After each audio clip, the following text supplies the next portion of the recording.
Nag-uumpisa ng magpahayag ng mga hula ang mga netizen tungkol sa kung sino ang magiging calendar girl para sa taong 2025 ng isang kilala liquor brand. Ang mga hula ay umusbong matapos maglabas ang brand ng teaser noong October 29 na ipinopost bilang isang Facebook reel.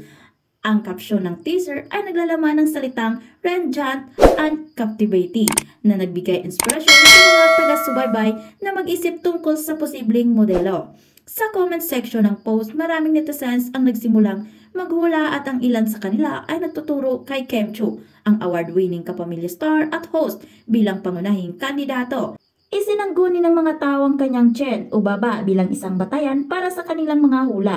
Isa sa mga komento ay nagbanggit, "Ang bibi ni Papi Pao yan, si Mami Kim yan. Tiyan pa lang alam niya ng mga Kim Pao," na nagpapakita ng kanilang tiwala sa siya nga ang pinaghulaang modelo. May ilan mamang bumati at nagsabi, "OMG, Kimi, hala pag may kalendar saan bibili?" na nagpapakita ng kanilang excitement sa posibilidad na makita si Kim sa isang kalendar. Isa pang komento ang nagpapasalamat, "Wow, nasa kalendar ka na, Kimi. Panibagong biyaya na ni Lord, congratulations, Kimi, love you," na nagpapahayag na suporta at paghanga ng mga netizens sa kanyang mga tagumpay. Mga ganitong hula at pagsuporta mula sa mga tagahanga ay hindi bago kay Kim Chiu. Sa mga nakaraang taon, nakilala siya hindi lamang sa kanyang mga proyekto sa telebisyon kundi pati na rin sa kanyang charismatic presence sa social media. Ang kanyang estilo at personalidad ay talagang nakakaakit, kaya hindi nakapagtataka na maraming tao ang umaasa na siya ang magiging muka ng kalendaryo na nasabing liquor brand. Maraming artista ang pinipiling maging calendar girl o calendar boy ng mga brand at madalas ito ay isang pagkakataon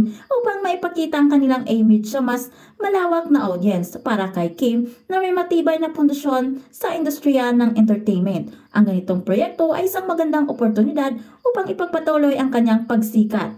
Habang ang iba ay nag-aabang ng opisyal na anunsyo mula sa brand, ang mga netizens ay patuloy na nagbabahagi ng kanilang mga opinyon at hula. Ang social media ay naging pangunahing platform upang ipahayag ang kanilang pananaw at suporta na nagiging dahilan upang lalong mag-init ang usapan. Sa huli, ang lahat ng mga ito ay nagpapakita kung gaano kalakas ang epekto ni Kim Chiu sa kanyang mga tagahanga.